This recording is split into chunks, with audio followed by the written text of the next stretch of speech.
to be honest right now. Have you really written down your goals? Raise your hands. Okay, so less than half the room have actually done this in your life? Are you kidding me? Guys, this is a huge waste of this amazing power you have that you're not even using. Now, if you've written them down, how many read them every day? 3 people in this room? That's the problem. That's like 3% of the population accomplishes more than the other 97%. Right there.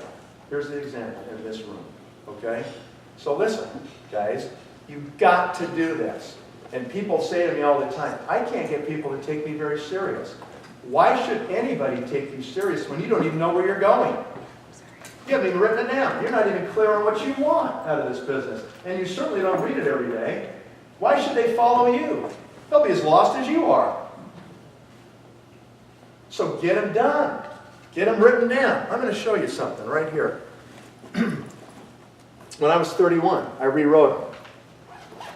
I read another book, and this guy said, you can do this, you can create your whole life if you do this.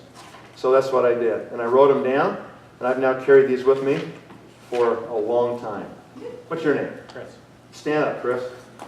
Would you please read aloud, face the audience, big voice. What does this say right there?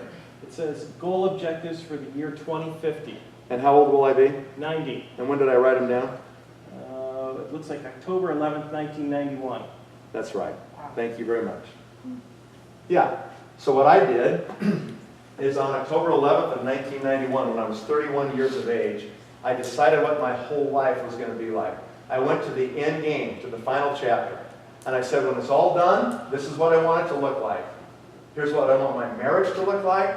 Here's what I want my kids to look like. Here's what I want my grandkids to look like. Here's what I want my finances to look like. Here's what I want my spirituality to look like. Here's what I want my mental health to look like. Here's what I want my social and my friends to all look like.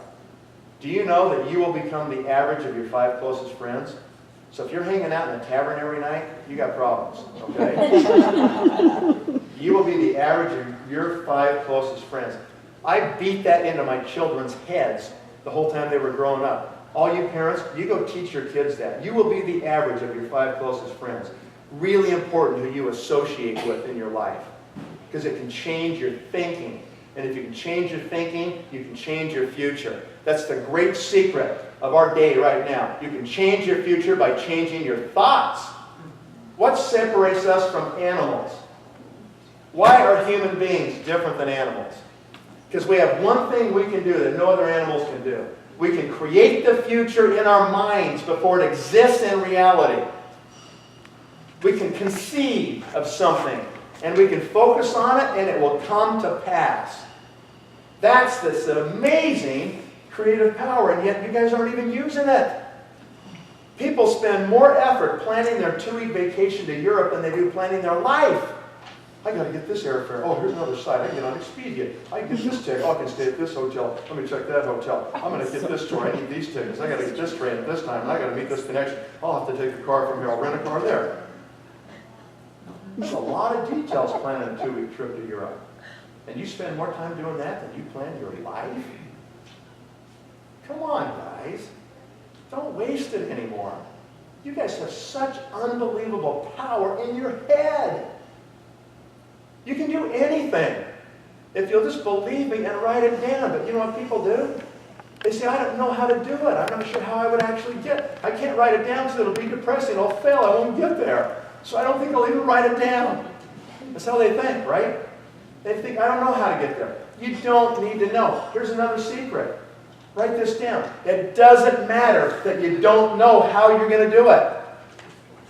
It doesn't matter that you don't know how you're going to be a blue diamond in this company. Okay? It doesn't matter. That's like saying this. That's like saying my goal is to go down to the mall to go shopping. That's my goal today. I've got to get down to the mall and go shopping. But then you sit at your house because you've made a condition. You've said, I have to know exactly how I'm going to get there. And I'm not going to leave my house until all the lights are green all the way to that mall. You will never leave your house because the lights will not all be green all the way to the mall, will they? There'll be yellow lights, there'll be red lights, there could be a wreck, there could be a detour. You don't know. But if your objective is fixed in your mind, you'll get there. You'll figure out how to get there. The way will be made known to you while you're in process. Okay? You have to exercise the faith first, to step into the dark and it will illuminate. And that's the scary part. To write it all down and put it out there and read it every day. And if you do that, it will become your dominant thought. You will program your subconscious mind. And it will pull out all the data that you already have recorded here. Everything you've ever seen, read, felt, smelled, tasted, heard, everything's recorded, your whole life. You heard about those people with their near-death experiences. They say, my whole life played like this big movie. It was like so detailed, but it was like 1 minute. I saw every person, everything I'd done, everything was in front of my face. It's all there, guys. It's all recorded right here. There's names in there that can help you become a blue diamond that you haven't extracted yet, that you've forgotten, because it's not your dominant thought. And when you go to meet with people, they can tell if you know where you're going or not. They can tell if you have a purpose, okay? People want to follow people that know exactly where they're going.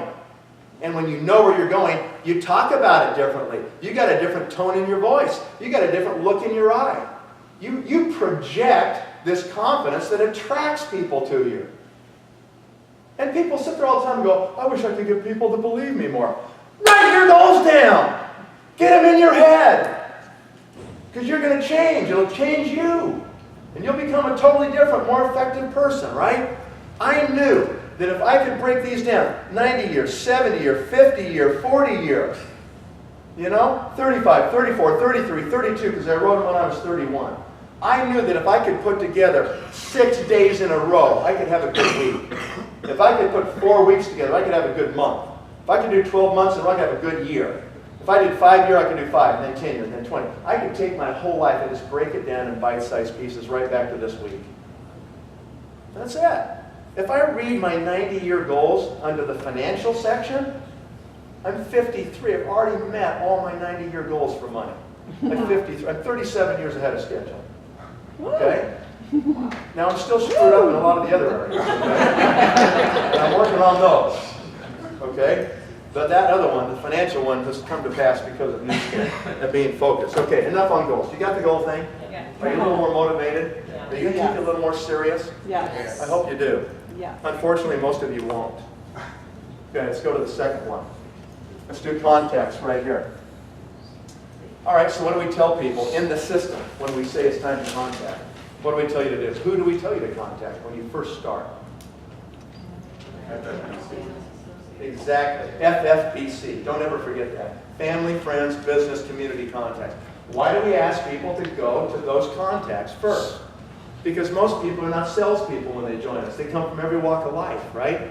And if you just say to them, crack open the phone book and start dialing those numbers and tell them you got this great thing they need to see, they're going to get their head kicked in, right? Because cold market rejections are a lot sharper than people you know. Usually, people you know don't reject you so abruptly because you got a relationship. So we want you to cut your teeth. We want you to cut your teeth in the inviting process on people that you have a relationship with, right? When you know what we know about this business, you want to go to the people you care about most anyway. And if your brain's screwed up and you think that you just want to use people, and this is like a scam, and you just want to recruit them and get their money and then forget them, okay, then you need to leave right now. Because this is not a scam, and it's not about using people, okay? This is about helping people. We try to get them better products that can improve their health and change their life, okay? We try to help them look better because it helps people's self-confidence when they feel better about themselves, okay? And a lot of people struggle with their self-confidence. So we're trying to help people in both of those areas, all right? We're trying to help them with their money, to actually change the outcome of their financial future. Okay, those are the things we're trying to do. And nobody can get hurt in this company, can they? Any customer who doesn't like any of our products for any reason gets a 100% refund, don't they? Mm-hmm. No questions asked. This is the Nordstrom's philosophy in this company, right? If you're a distributor and you get in this business and you decide it's not for you, you've got up to 1 year from the date of purchase. You can return any unopened product in New Skin for a 90% refund. It'll cost you 10%. So if you spend $1,200 and you don't open any of that product and it sits there for a year and you kick it every day when you walk in the door because it's like in your way, okay, and you don't do anything and you flake out, okay, pack it all up, send it back to New Skin. They'll give you all your money back, that's 10%. So they'll keep $120 and they'll put all the rest of it back on your credit card. Okay? Where else can you do that? Where can you start a business and then roll it backwards and just get your money back. Can you do that with your Subway franchise? No. Can you say, you know what, I'm sick of making all these sandwiches, it's been 9 months, I'm done. Send back all those little bins of veggies and stuff in your ovens. Will they give you 90% back, do you think? Not a chance, right? Nobody can get hurt here. You cannot get hurt in this business. The worst thing that can happen in Nu Skin is you look better and live longer. That's it. That's the worst thing that can happen. All right, so do you have your head straight about what you're trying to do? You're trying to help people here, right? And so this is a big issue. People make it about them. And that's where they forget. They start to focus on themselves and their needs and how they feel instead of focusing on the other people that you can help. And that is the biggest issue people have in this business. You've got to get past yourself. When people say, I'm my biggest problem, they're hitting it right on the head. Okay? You got to get over yourself. Anytime you say, well, I'm afraid, I'm feeling fear, I don't want to talk to this person because they may reject me, you're just making it all about you. It's you. You're concerned about you and your fear and you're afraid and they may reject you. Get past that garbage. Start to think about the other people and what you can do for them and stop worrying about yourself, okay? This is a big problem people have. They make it about them all the time. We all tend to do this. We all care about ourselves first, you know? We think we got to take care of our needs first. Have you ever heard what the real secret to success is? If you help enough other people get what they want, then you're going to get what you want. But that requires you to forget about yourself and just go to work. Does that make any sense? Okay, it's really important that you do that, okay? All right, so when we talk about contacting, I'm going to tell you what I did. The first year, I wrote down more than 300 names on my list. How many names does the average distributor write down on their list? About 10. About 10 names, and they're done. No wonder they're done. No wonder so many people quit so early, right? Okay, we're going to talk about why they do that. I wrote down over 300 names my first year and called them. You've got to work pretty hard to write down 300 names of people you have some relationship with, right? You've got to start scratching and digging to get those names. You've got to make it your dominant thought so you remember whole strings of people that you never remembered, okay? And you have to make sure that you don't prejudge people. You can't say to yourself, I can't even call those people because they're too successful, or they wouldn't be interested, or they're not into this kind of thing. Oh yeah, let's see, they're not into looking good and living longer. Okay. Yeah, they're not into that. Okay. So we make these prejudgments on people where we decide we're not going to call a lot of our list. A lot of the people we know, we just cross them off ourselves. Who are you to make that decision for them? Do you know what's going on in their life right now? Do you know if they think they're like needing supplemental income, or they've got a problem, or they need something with their health? Okay? You don't know that stuff. I can go down every street in this city, every house. I could knock on every door and somebody's got a problem in every single house. Okay? So we can help, you know? We've got a way to help you do it. But what you do is like you make these prejudgments because, you know, you're all thinking about you. You're scared to call certain people. Every distributor has their chicken list that they're chicken to call. Okay? And that's your problem. Is because now you're making yourself the issue again. Okay? Think about them, not about you. So don't prejudge. Be willing to talk to anybody about the business. When I started, I had no luxuries to like pick and choose. When I started, I sold my interest in my real estate brokerage in 2 weeks after I started Nu Skin. And all of a sudden, I find myself full-time with Nu Skin as my sole source of money. I've got 3 little daughters under the age of 5. Beautiful wife at home, and I just bought a new home the year before. I got a big house payment. So I have to have $5,000 a month, minimum, to make it happen at my house, right? I had to feed my family. So I was like a crazy person. Anybody who clipped my fingertips, we're going to hear about it. You got that close to me, you were going to get it. Probably not even that close, you were going to hear it. You know, that you need to look at what I'm doing. You know, are you open to a new idea? You need to see what I'm doing, okay? And it was just nonstop for me to do that. Today, I'm more selective because I can be. Because I've made $50 million in this company, so I can be more selective, okay? I can kind of pick and choose who I want to work with. But I'm kind of prejudging when I do it. I probably shouldn't do it if I'm really going to just go give everybody the chance, right? But I'm just not as motivated as I used to be. Okay? Then I was really motivated. Nobody else was going to feed my family and pay my mortgage. So I had my back against the wall. So I did it. Okay?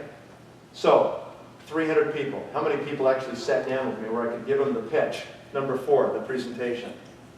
Okay? I've got all these contacts, 300, and I go out and invite them. Okay? Number 3, I'm inviting them.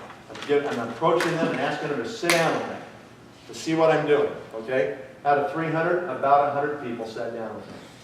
I was able to give them a half hour to an hour presentation. Okay? And some people were pretty tough. Some people, they said, I don't want to do it. I'm not interested in this kind of stuff. I hate network marketing, so I really didn't want to meet with you. Glad you're doing it. Happy for you, but I'm not in the game. And I don't let them off the hook that easy. You know? Do you? You go, oh, I'm sorry. Did I interrupt you? Were you eating dinner? Forgive me. Let me tuck my tail and run right now. I'll just get off this phone. I'll never bother you again. Are you a wimp like that? No. Okay, hold on. Sometimes. You know, if my sponsor would not have pressed me pretty hard, I wouldn't be standing here. Because I 3 times tried to kick him off that phone. And he kept coming back. Okay? And so you sometimes have to be a little more aggressive. And I would say to people, when they're talking to me like that, I say, okay, John, I get it. That's fine. Okay? But here's what I think. You don't even know what you're saying no to. You think you know what you're talking about, but I'm telling you right now, you don't know. Because I can tell from your comments.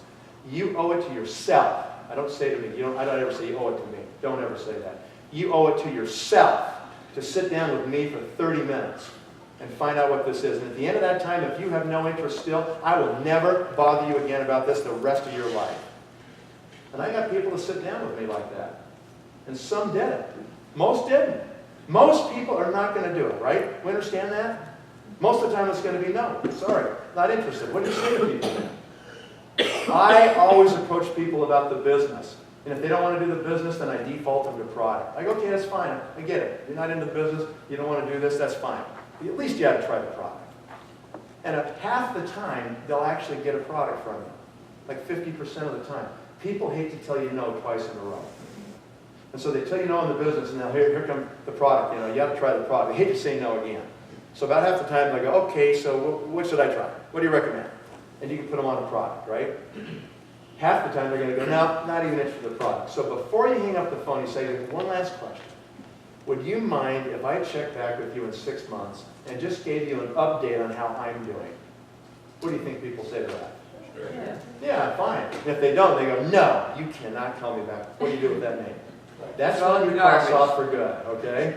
Those people are booger eaters, and you don't want to work with them anymore.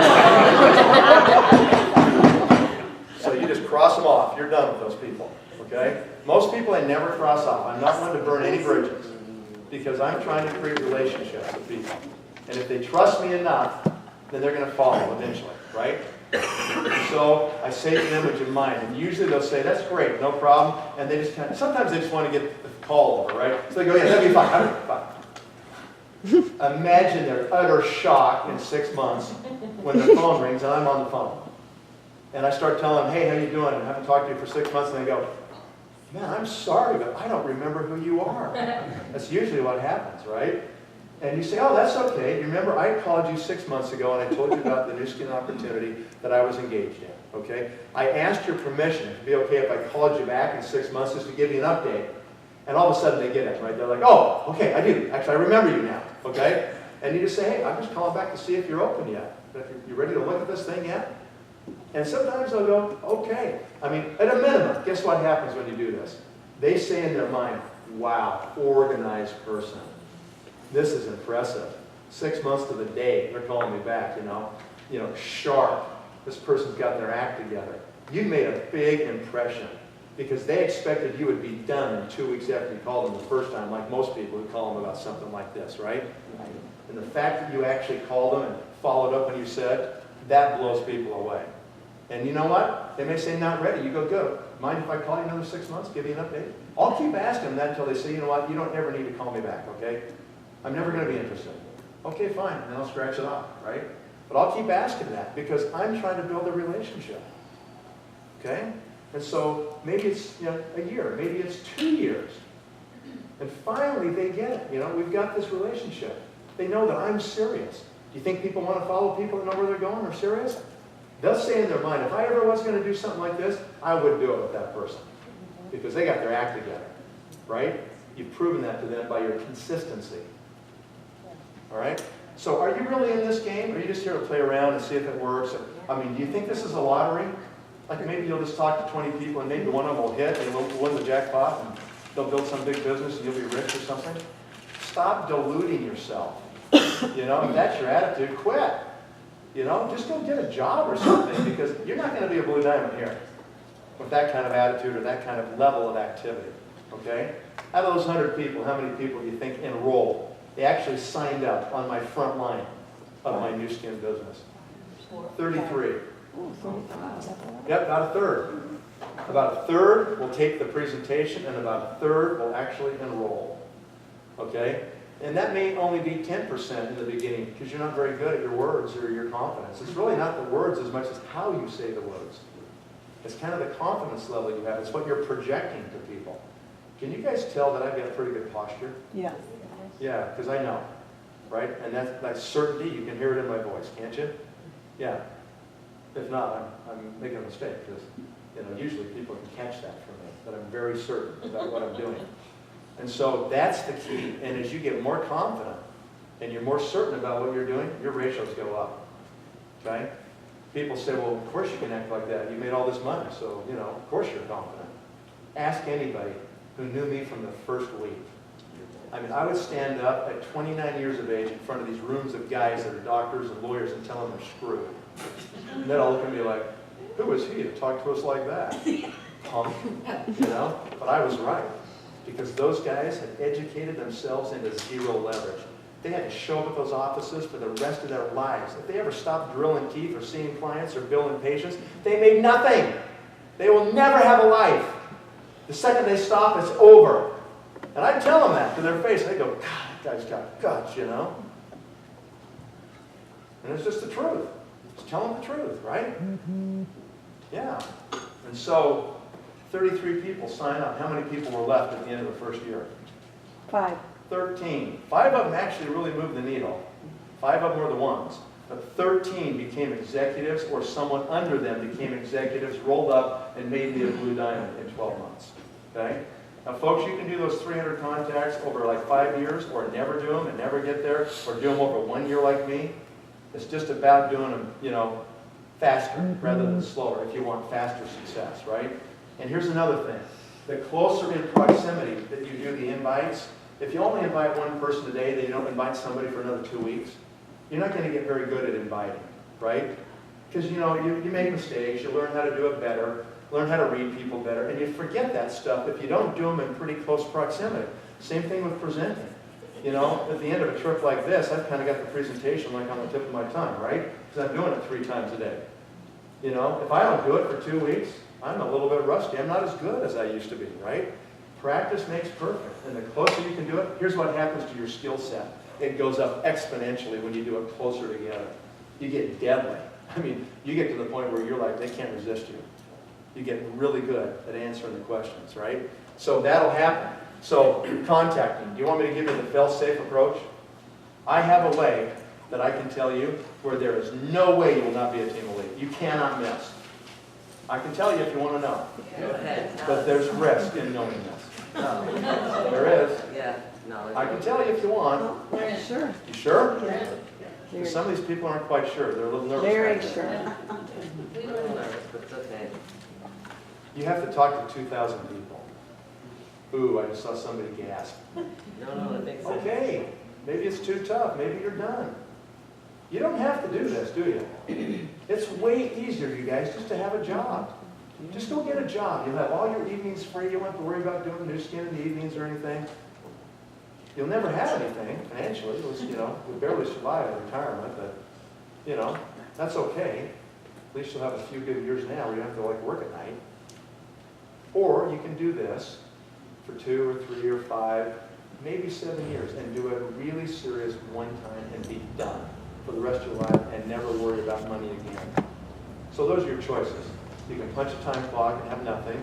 You can sit in a cube and stare at felt the rest of your life, okay? Or you can actually do something like this. But this is not easy, okay? This is very challenging for a lot of people, mainly because they can't get past themselves. That's the biggest challenge, okay? So how come 2,000? Because about 700 will sit down and listen. About a third will actually sit down and listen to you. So you actually give the pitch to like 700.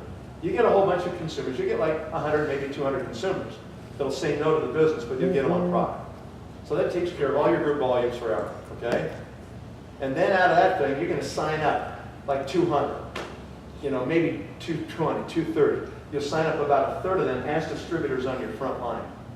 And we know statistically from looking in Nu Skin's databases at the headquarters, we look at all the Blue Diamonds and Team Elites, we know statistically speaking that 10% of all the people you personally sponsor will end up becoming executives on your front line, or someone underneath them will become an executive and roll up into that spot and make you a Team Elite. So you'll have about 20 executives on your front line if you do that. And you're done. I've sponsored 212 people in 24 years.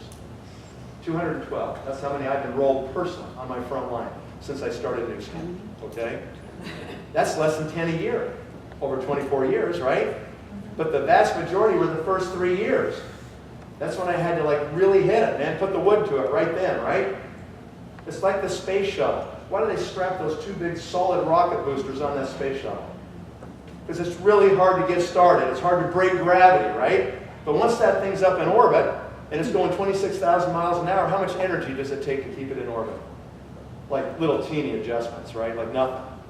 But it took 2 huge boosters to get it up there. That's your business. That's exactly like Nu Skin. You got to hit it like Mach 2 with your hair on fire for the first 2 or 3 years, okay? That's what you got to do to create momentum in your own group. And once it's in orbit, there's nothing you can do to stop it. Literally, I am at this point in my business, there's nothing I can do to shut down the money. It's just going to keep coming in no matter what for the rest of my life. Why? Because I got great leaders that are better than me, that are doing it for them and their family. They're not doing it for me. They can care less what I do. But because they're part of my network, I get paid on that, right? And they keep doing it, whether I do it or not. So in the beginning, it's all you. You got to like pump up. Okay? In the end, it's not you at all. That's why you can have money and have a life.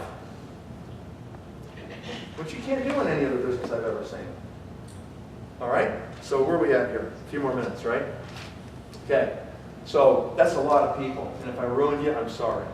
Okay? But that's fail-safe. Now, I don't think you're going to have to do all 2,000. I've done about 1,000. That's about how many I've approached. So I'm just telling you, your brain's so screwed up. You're over here at 10 or 20 people you're thinking of talking to. So I'm trying to fix your head. I'm trying to take the pendulum and swing it over here. So at least we can maybe have you drop back to the middle somewhere. Okay? It's probably going to take really, truly about 1,000 personal contacts. Now you say to yourself, where would I ever find that many people?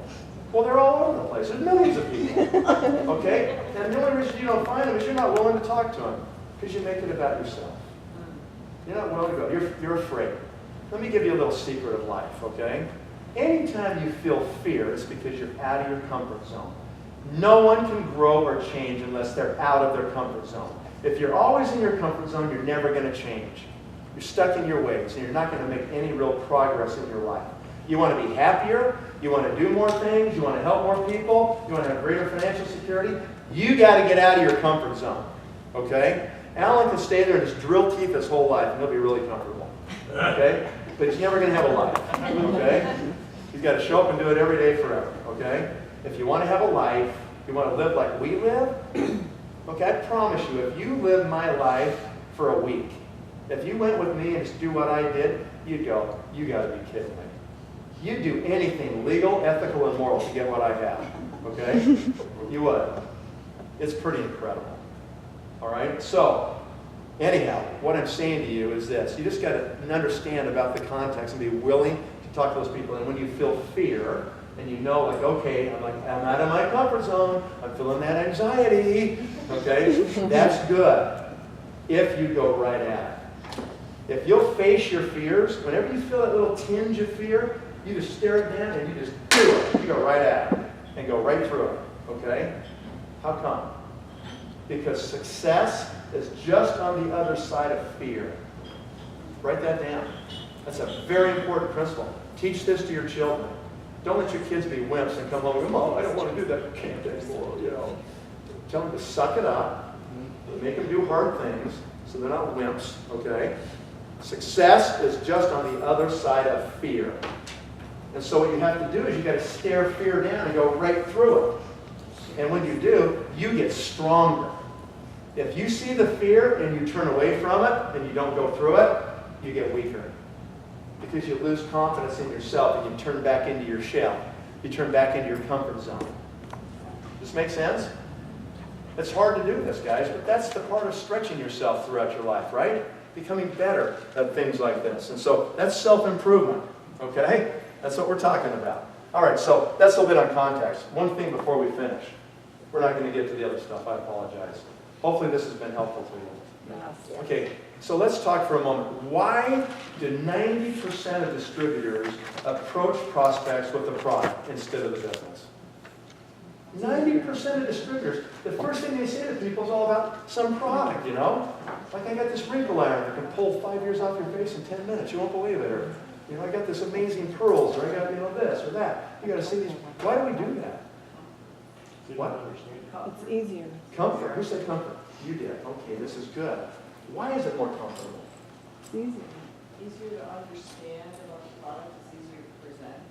Okay, why? Why is it easier to present or understand? Maybe that's why you were brought into the business, so it's what you know. Okay, so somebody approached you with a product. That happens 90% of the time. I just told you that, right? It's also personal experience.